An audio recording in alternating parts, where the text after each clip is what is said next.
জামাত ইসলাম ব্যাপার না, তারা ইনকাম করেছে, তো নেতা একা খাবে 3 কোটি 5 কোটি 10 কোটি ইনকাম করছে, তা আমাদের তো ভাগ না দিলে তার জন্য আমি কাজ করবো কেন? মাঠে ময়দানে নামে না, মাঠে ময়দানে যখন নামবে তখন তাদের পক্ষে প্রচারণা চলবে। অলরেডি ওরা রাজশাহী শহরের সব মানে রাস্তাঘাট সব দখল করে ফেলছে বিলবোর্ড সাইনবোর্ড দিয়ে, দেখছেন তো আপনারা? হুজুর আমাদের তো দখল করে ফেলছে না? পোস্টারই নাই জি? স্যার, আমাদের তো পোস্টারই নাই স্যার। আরে আমরা তো অন্তরে আছি।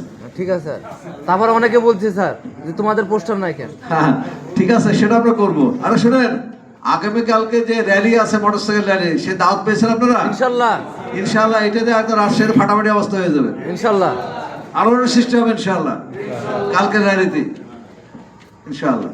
আর আমরা অন্তরে পৌঁছে গেছি। আমি এটা বলছি, আমি কিন্তু থিওরিটিক্যাল কথা বলছি না।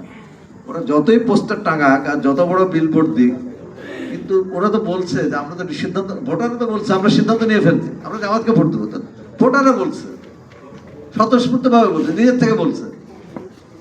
আমি যেটা বলছিলাম সেই সিনারিও চেঞ্জ কিছুটা হলে হবে যখন ওদের, তখন এলাকার মাস্তান, ওদের গুন্ডা পান্ডা, এদের নিয়ে তারা যখন নির্বাচনে ক্যাম্প করবে, অফিস করবে, তারাও মানুষের কাছে যাবে।